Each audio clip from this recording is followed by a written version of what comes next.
The challenging work of creating that emotional intelligence and psychological safety inside of an organization starts at an individual level. It then starts in the way that we share it with one another, and it grows to a greater group, and then we protect it with our lives.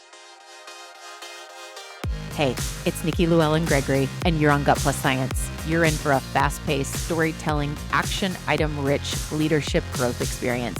I hope you make this podcast a habit. I consider it a leadership mentoring tool. Learning together makes us better together, and that is how we change the world around us. Let's get to it.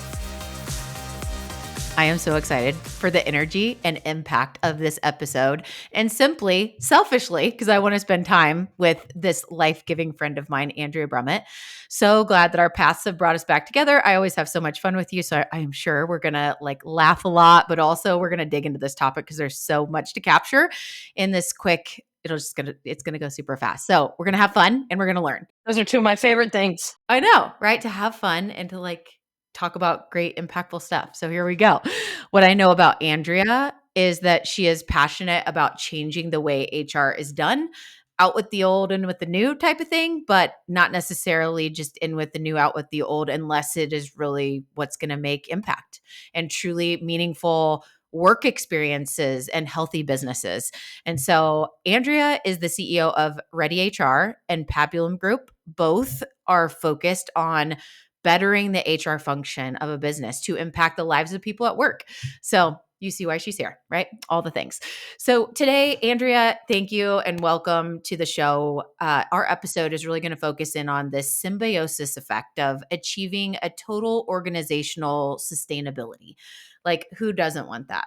I want that. I'm going to guess a lot of our listeners do. I mean, super easy, right? Yeah. I'm in 30 minutes. What's the big deal? We got it. Full formula delivery. By the time we are done. And so before we go any further, because, of all things, hey, I always say, let's pick the topic that you're passionate about, and that, of all things, you're going to pick this one thing. Why this topic? Well, this is going to get, this will get heavy fast. Then this part won't feel funny. It's honestly just because I observe that we are truly disillusioned with the structures that we've inherited. I think the systems that were put in place to work under specific circumstances and assumed compliance are breaking, and we can feel that. We can collectively feel that. We're showing up differently. We're talking about how we show up to work feels differently, how leading feels different, but we don't know anything else. And so there's a bit of a collective sense of chaos. We don't have to look far to see those disruptions. In my perspective, I think they show up maybe most obviously in politics, in relationship dynamics and structures, in how we relate to the institutions of religion, such huge shifts there in the way that we kind of engage with that structure. And I'm particularly fascinated in the work that I do by how this shows up, particularly at work. There's so much to unpack. It's my job is keep us on the train tracks, because we could just go off in so many places. And I will just summarize with, to what you're talking about, seeing the serious side of you, because I know how passionate you are about this. Change is needed. Change is needed. Okay. So how would you summarize, Andrea, before we dig into the different changes of how we think differently and the things to do, just how would you summarize what has to change? In my mind, the big change is that we have to invert the relationship of strategic planning from prioritizing that what we would traditionally consider kind of the financial strategic planning side of things to prioritizing the strategic people planning first. If leaders are being purposeful about their growth and business, there is a minimum of some sort of strategic plan in place, right? In almost all of the business health models, we start with that long-term vision. Where are we going? So, in EOS, that's the 10-year target. Maybe it's a legacy goal. Google calls it their moonshot. Maybe you call it your BHAG, your big, hairy, audacious goal. But what we do with the money and the business outcomes is what we really prioritize. In a rare case, with broader impact strategies, we think about the broader impact that we're having on our communities. But then we expect the people to come along next. I want us to do the same strategic planning with the vertical of people, and to treat it as important, and in my opinion, more important than those financial targets initially. I think your people strategies will always get you where you're going, If you employ people as a part of what you do, then you need to treat your people operations as critical. And I think we often inverse the two. I truly believe that this is the tension that business leaders walk around with every day, trying to lug along people operations as opposed to letting the people operations lead the way. So to me, it's a cart before the horse kind of thing. A draft horse is going to draft. It's not a super good use of your horse to put it behind your cart. You know what I mean? I do. I do. And something just popped up for me. How sometimes like you hear a term and that term elicits this response of like, like it's a little cringy, but you're like, no, but it's like a great thing. Do you mean like human resources? Like that kind of term? Oh my gosh, you actually just beat mine. Like, okay, Okay. yes, my point exactly. But isn't that interesting? Just to reflect on that for a minute. Like the word right there, human resources, but what you're here to help us with is shifting to get there. Yeah, and that is honestly, Nikki, that's at the crux of exactly where my passion lies with this. We completely put blinders on to this experience when we show up to work. And I'm not going to get into all of the different ways that, that I could get on my soapbox to kind of talk about that. We forget the human being element. We've just come out of, and in some cases haven't resolved the big work from home debate. And when you really dig into that work from home debate, what was behind it was all the balance that was achieved with all of the other aspects of a human life that we got to taste when we were all remote. We weren't spending time in our cars, disconnected from our families, disconnected from our communities, disconnected from work. And there was something that felt really refreshing about that. We did have the opportunity to wake up and see our families off to their days. We maybe went to the gym around lunch, right? We had this living returned to us, and we've been so disconnected from it for so long that there really was this big shift in what people wanted and expected to be seen, the way people expected to be seen, in my experience. And then we experienced the challenge of leaders and workplaces saying, but we've got the economy to get back to. And we really kind of carve out that human element a lot of times. And I think it's a mistake. I think we have an ability to truly ignite what the impact of work can be when we seriously let human beings be human beings with the balance that we all know that we need, where we get to have the autonomy to decide what we want to do, how we want to do it, and then be able to give all that energy back to our workplaces. It's not an argument I'll make for remote work versus in-person work. That's a debate for another day. But I think when we apply those concepts, we really start to break down how silly the concept is, an industrial concept. It is a hierarchical concept that was, really kind of put out there for more militaristic wartime effectiveness than it is for how we work. And because we like systems and we like for things that work to be reused, we continue to show up to it. But I think for us to call humans resources continues to be really mind-boggling. And we've attempted, by the way, in the industry to shift that. Obviously, we could go through the number of titles, but here we sit still talking about human resources. Yeah, that's so good. I'm going to save my term for another day because that beat mine, but you got my point, right? And so I just think, just one key takeaway of like the words we use are super powerful, and we're still using something from like, turtle paste days that like don't match today's technology and what we use in the HR function of like, gotta go faster, gotta go. And it's like, but what is it really about? Right. So thank you so much for that. I think, you've really touched on just the shifts that are needed here. And I think most of us are, coming with you on like things have to change in order for us to produce this total organizational sustainability today.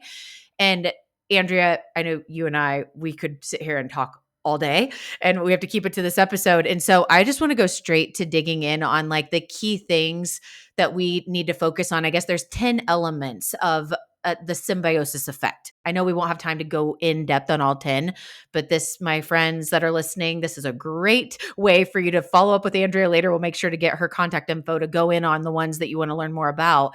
Andrea, if we could look at like, how do we lay this solid foundation for this symbiotic relationship in this organizational sustainability?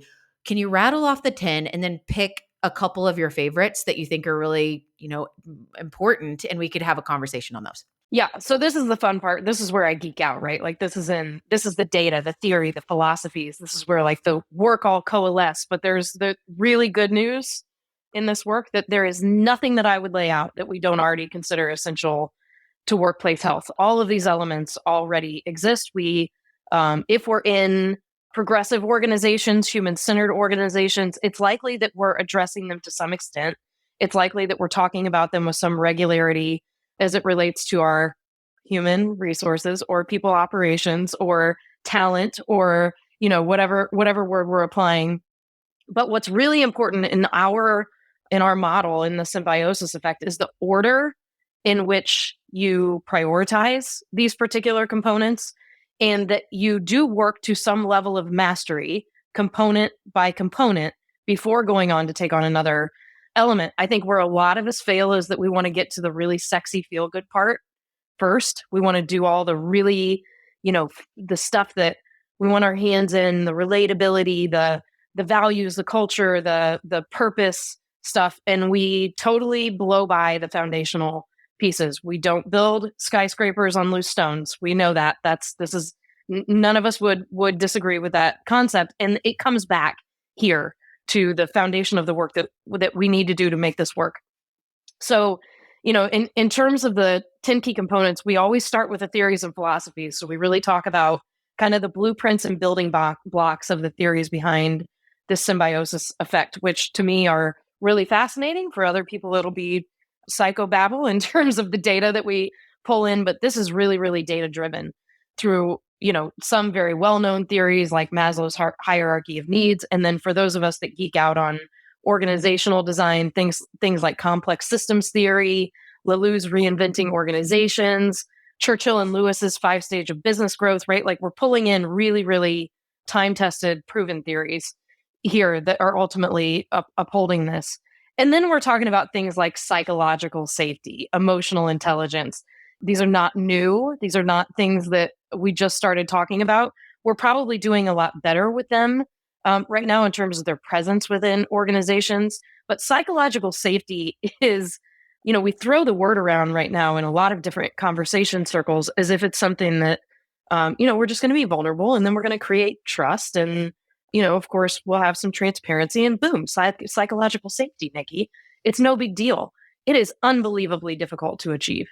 It's unbelievably difficult to achieve in our primary relationships, in parenthood, much less with people that we resist being vulnerable with, right? And so for that to be the absolute must-have building block of this concept, there's a lot of work that goes into it. And it's a lot of really good work, but it's a lot of really hard work. It's self-reflective.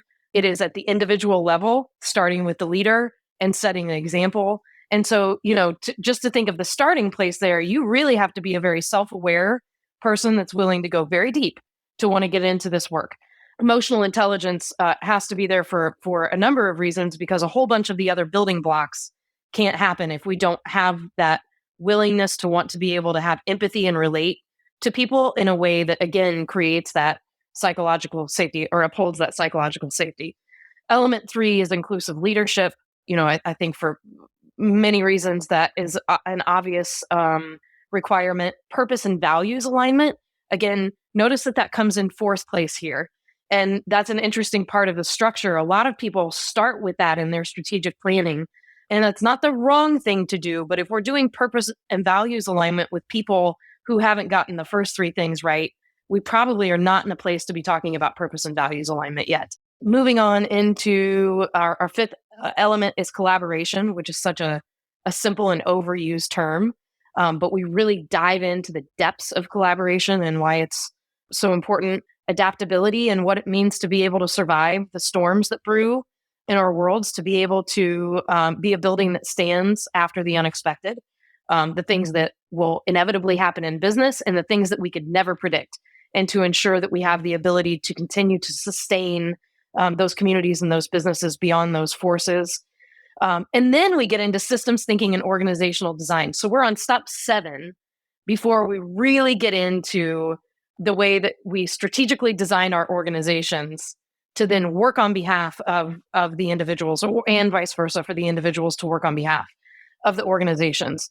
That systems thinking and organizational design is then almost like the architecture of how everything works and how the feedback loops then lead all that information back to us so that we can then redevelop, we can evaluate, measure, redevelop, and ensure that we are not one entity that has to figure out to survive, but we have many components that together support one another in that ultimate state of sustainability. Element 8 is mutual outcomes, and it's a key to what we're talking about. So this is the symbiosis effect. In this particular model, we're talking about mutual symbiosis, where multiple elements are working together for mutual gain, for more than just one of those elements to survive. We're not using each other for one element's survival or thrival, if you will. We're using it for the greater whole, how we come together as communities to really all be able to benefit from those mutual outcomes. Number 9 is sustainability. Sustainability in this context refers to practices that ensure economic, social, and in some cases, for some businesses, environmental resources are used in a responsible and efficient manner to support the organization's longevity and health.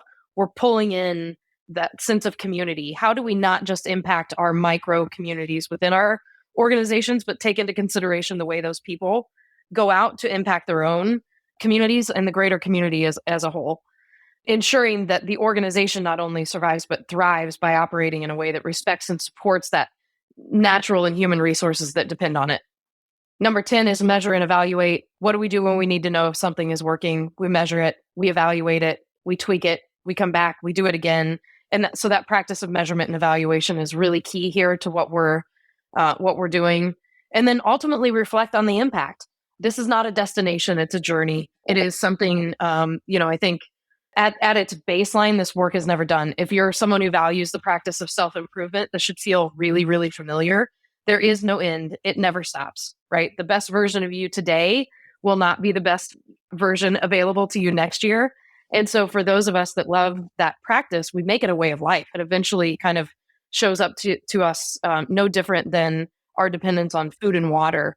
And I think in organizations that really want this impact, it would feel the same to them. You just never stop wanting to do the elements of this work that ultimately lead to that sense or that state of homeostasis and really being in symbiosis. Oh my gosh. Okay. So Andrea, a ton was covered in these 10. And I had asked you, I'm like, let's just hit on the 10 and we'll make sure that all are exactly right for the terminology and things in the notes. But let's just roll with this. You were starting in the beginning talking about like Maslow's hierarchy. And I think all of us can relate to, you got to know from a prioritization what is important first before you can build the rest. You were talking about like purpose and values. And it's like on your second day, we want you to embrace these purpose and values and go share it on your social. Dude, like they're not there yet, right? Like we have so much work to do. Appreciate how passionate that you are for working on this for so long, but they're not bought in there yet. They're excited about their new job. Let's start with, when I look at, to me, the two at the foundation are psychological safety has to be there. It's an ongoing, ever growing, ever evolving, have to do it every day thing that literally you could be in a great spot for a while and one day, 1 hour, one meeting could throw it off. And it's how do we build this consistency throughout the organization that is a commitment of all of ours, right? That we are here to help everyone be able to speak up, share their voice. We want to honor it. There is no bad idea. Like we might laugh at each other sometimes, but like everyone can have that voice. And how we create that, there's so much to it. Like there's so much. And I want to dig in. The other is mutual symbiosis. A word that I use in most every proposal, in every call, is win-win. I'm sure. Win-win, right? Oh, I thought you were going to say mutual symbiosis. Oh yeah. No, I was like, what does that word mean again? Like I had to get the definition before it kicked off. But I was like, for me, it's win-win. It's like, this is not about, gone are the days of manipulating someone to say yes. And then we got them hook, line, and sinker. I read that textbook and whatever. It's like, that does not sustain. So to be able to create a place where people feel they can speak up, that they don't feel feared for who they are, and that there is a win on both sides. It is just as important. I love to say, thank you for choosing us. Like, thank you for choosing us, because it's not just about, I didn't just win, like, or you didn't, like, it is this mutual win-win thing. And you think about, if you go back to like the why behind anything, it's understanding, what is this person's why? What is this person's why? And how do we marry those in the middle for sustainability?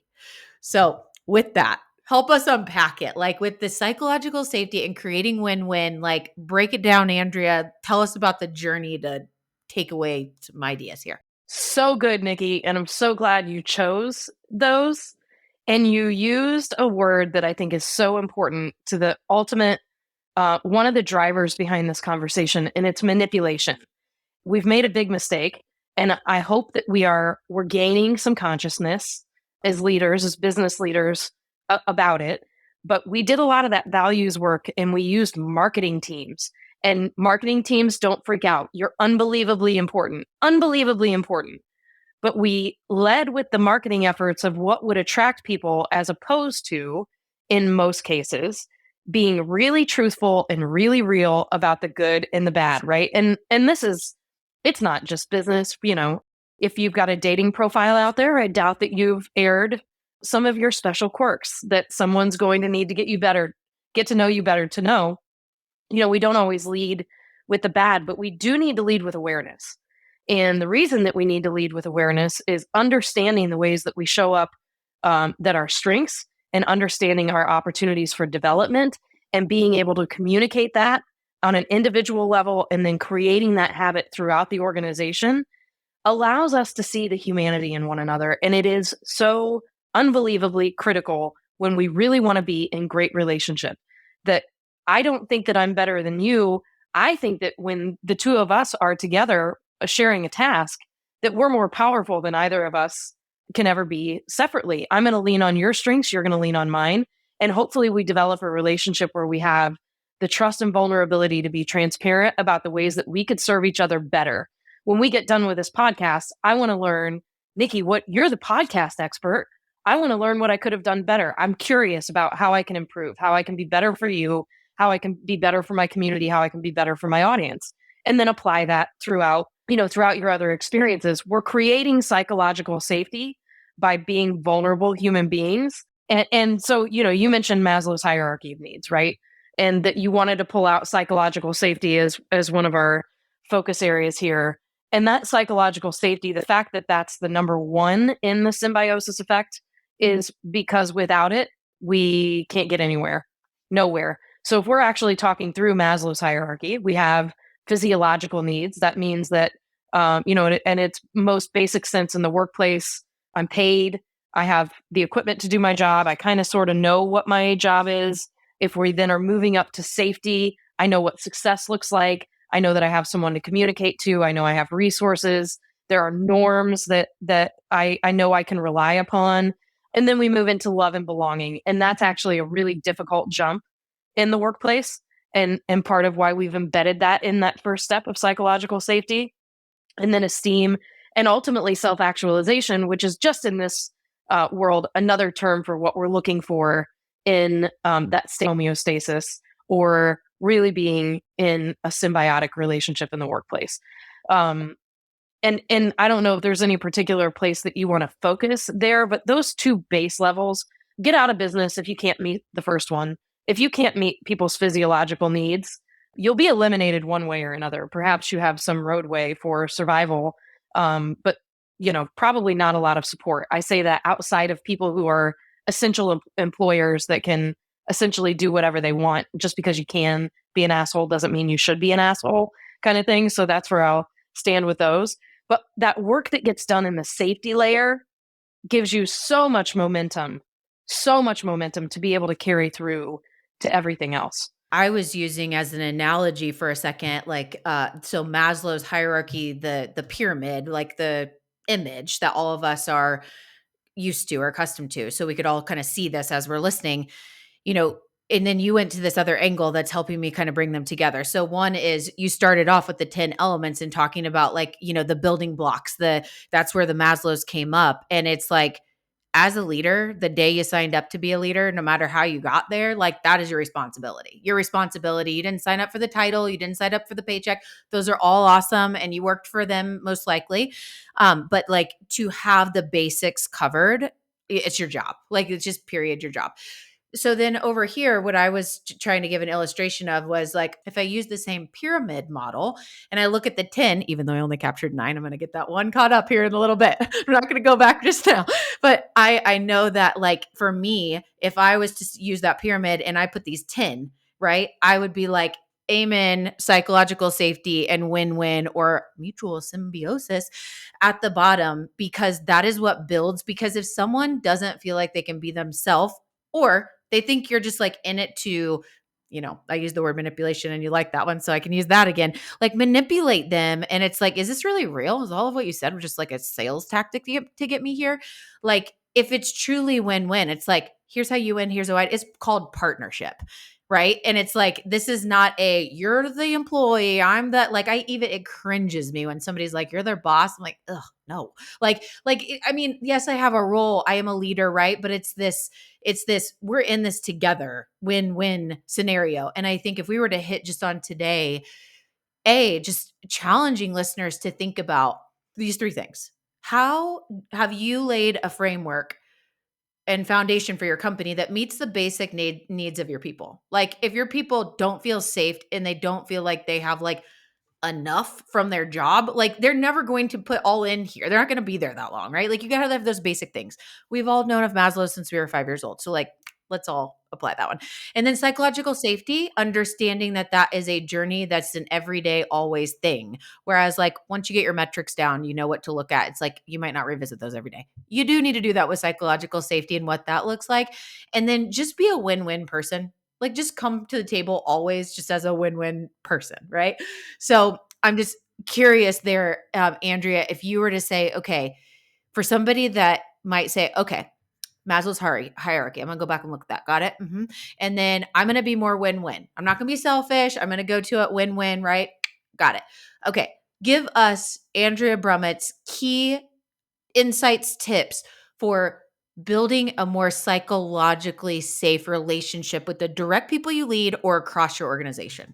I mean, it starts to me and I've said it and I'll go back to it. I think it starts with the individual journey you're on as a leader in the way that you've created your own self-awareness.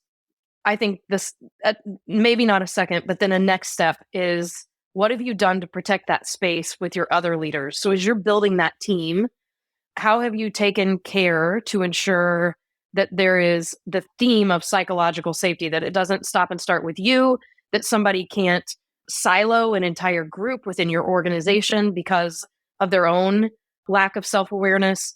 It starts with an organization that has emotional intelligence, that they value that there is accountability to the way that we speak to one another, to the compassion that we have for all of our various experiences, that we build empathy through telling stories, and that we allow space for that. That's part of that safety. And this makes me think of that safety going both ways. It's hard to be a person that's learning, that has been conditioned to not accept something, that is learning to accept new things, that's challenging themselves to go beyond what they've ever known. And if we want that progress from people, we need to give them the spaces to have the psychological safety, to go to the difficult places to discover what they've got going on. The challenging work of creating that emotional intelligence and psychological safety inside of an organization starts at an individual level. It then starts in the way that we share it with one another, and it grows to a greater group, and then we protect it with our lives. You said you can ruin psychological safety in a day. You can take 2 years of work and ruin it in a day. But with a highly emotional intelligent group, you know how to repair. You know how to acknowledge your mistake. You know how to come back and authentically take accountability. You know how to go into repair, and you know how then to self-regulate into that next move, into the next stage of, how am I going to make sure that that doesn't happen again? If that was a relation issue or a response issue, how am I going to go do the work to ensure that I've got something different available to me? Do I need a team that can help me with that? Do I need a mentor? I don't know what the broad spectrum of solutions are in this particular case, but those are some of the complexities, I think, when you ask that question. Andrea, I feel like we could talk about so much of this for hours because each one of the components, especially the heavier ones that I was saying, like live at the bottom of Maslow's, my made up Maslow's that I was using to break down the 10, there's just so much, right? And the stories and the ways and it's just this compilation of practices and a lot of work on each individual person, let alone scaling that across an organization. So you're hearing it here, folks. Andrea is going to be back for a lot more. She's bringing a series to People Forward Network on our Working Forward podcast. Selfishly, I would love her to be on Gut+Science as a contributor regularly, but that was not the greatest win-win. So we made a shift and we found a way that would just make so much win for especially leaders that are like, there's so much going on and like, where do I prioritize and what's coming in the future? So we have a future of work focused podcast called Working Forward that lives on the same network. And Andrea is about to be heard a lot on there. We're really excited about it. Nikki, do you know what we did there? What? It was mutual symbiosis. It was a win-win. I We know. had mutual outcomes. Look at us. We didn't even put in the notes, like, remember, you guys are a case study. Yeah. Well, it just happened. I love that. Yes. Thank you for that. What I can promise you is that like, we're going to hear disruptive conversations, challenging the status quo, things that like make a positive difference in leaders' lives, in the people's lives, in the way that we treat people, challenging the way that human resources is done, and to inspire listeners to share creative ideas and challenge us to take action on the things that are sitting the sidelines that we haven't approached. It's like, no, come on, everybody's sick of it. Let's like hit it on the head, right? Like that's what you can expect. And I know that you've gotten the serious side of Andrea today. I'm about to tell you in a second, like definitely like she's always like life at the party, super fun, but also serious in that what she brings to the table, she's super passionate about. And I'd love to make sure that you can go to both of her companies, reddeHR and Pabulum Group. They'll be linked out in the show notes, and then you'll be seeing her a lot more, obviously, coming up. But now we're going to move over to the lightning round. So this is like the fun section of the show. And the first question I asked, so this is all just super fast, like quick answer. You know, she didn't get a prep all night long or all month long or anything. Like, here we go. Andrea, favorite book of all time or favorite recent read, keeping in mind like a leadership audience, what book would you like to share? Favorite book of all time, I'm going to do one of both. Favorite book of all time is Paulo Coelho's The Alchemist. And I go back to it over and over again. And at every new stage of life, it reads different to me. And then my most recent favorite, and I'm still working on it, is How to Be the Love You Seek by Nicole LePera. The holistic psychologist. If you're not following her, get on it. She is creating extraordinarily palatable, very accessible self-help work, essentially. So that's been my favorite as of late. Neither of those are funny, by the way. But, you know, you made me think for a second. It's like, what is the one book that you do or should or could read over and over every year because it's just so core? And I think like Alchemist, like I just jotted down. I'm like, that I need to read. I've only read it once and it was so good, but it's like, yes, that is a repeat read. So good. Okay. So I'm curious because I think I got a little insight from like a little birdie or something that flew from your house to mine. Something you've done recently as a like self-experiment to make you better, and how's it going? I've got a couple going. I can't show you my accountability sheet, but I work on multiple habits at a time, hoping, and you've got a habit podcast, don't you? Yeah. I probably need to go on as an experiment, hoping that one of them emerges. So the one I'll pick is probably I've detached from my phone. I've spent the last 3 weeks learning how to be away from it unless it's essential, 6:00 at night to 7:00 in the morning. And it's pretty phenomenal. How it's going is that I'm calm. I don't have a need to impulsively reach for something. I can think. My recall memory has returned to me. I am enjoying my family. We're having many more discussions. I'm sleeping like a baby. The benefits were unending, absolutely unending. I'm reading again, which, I kind of come in and out of, but I've really been enjoying reading. And it's spring. I mean, being outside and, feet in the dirt, hands in the dirt is where my soul comes to life anyway. I can't recommend it enough. Reread Alchemist, disconnect from my phone and probably have a panic attack for the first, I don't know, 2 weeks, but I'm sure I'll be fine afterwards, and I'll call you. It literally took me 4 days to detox from the phone. It was wild. That would be so healthy for so many of us. So yeah, I'm about to make sure that you have Andrea's contact information, not just for HR, but like how to like disconnect from our phone and do that so that we are just better people. God. So you mentioned loving, something about in the dirt and grass or whatever. And I know something about like your soul filling place in the world because we've talked about this before, but like of all places, you have this place and it's pretty close by. Where is that soul filling place that you go to reconnect? You just love it there. What do you do there? Yeah, it's home. It's some version of my home or my backyard.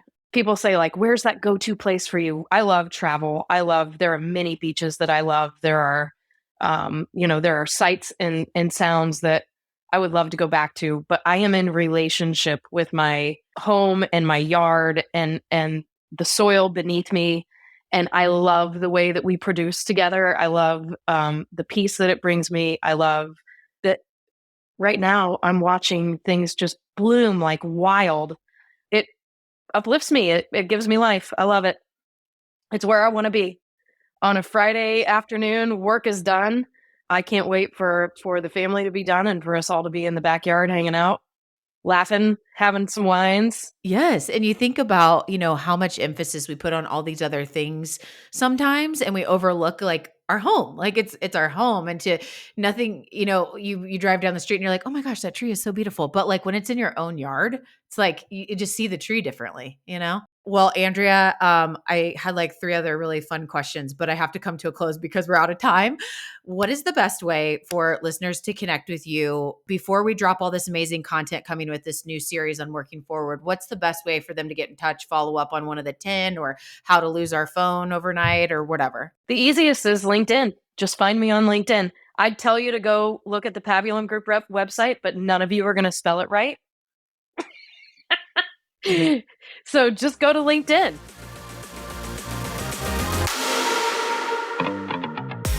I absolutely love my time with Andrea Brummett. She is both hilarious and human.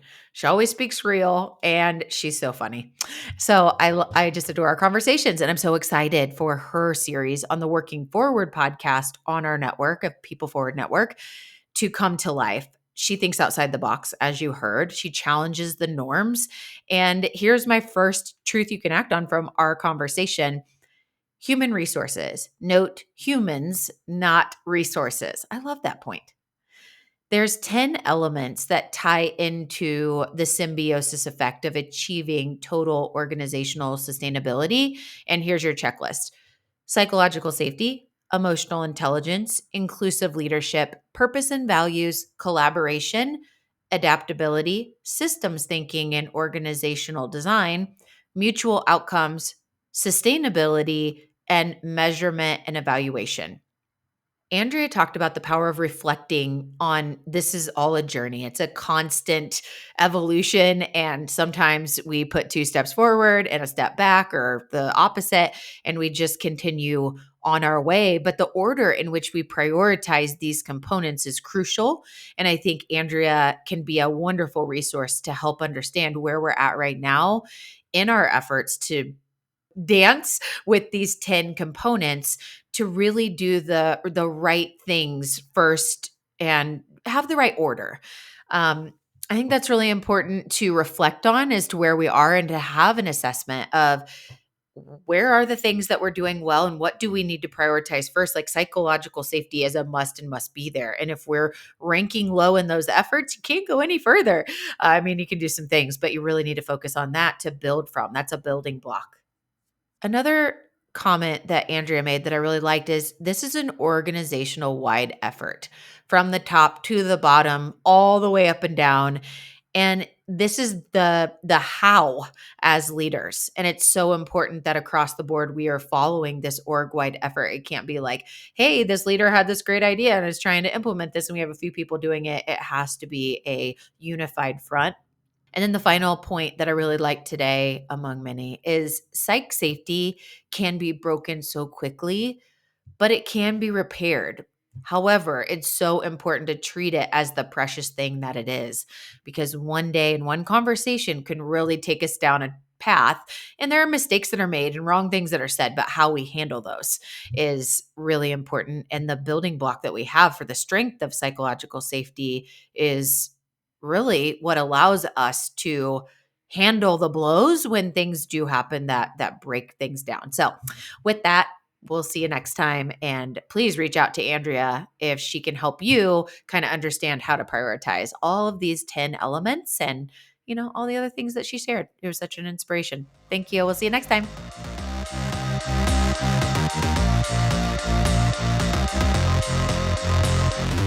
We just left the world a little bit better. Now, go do something with it.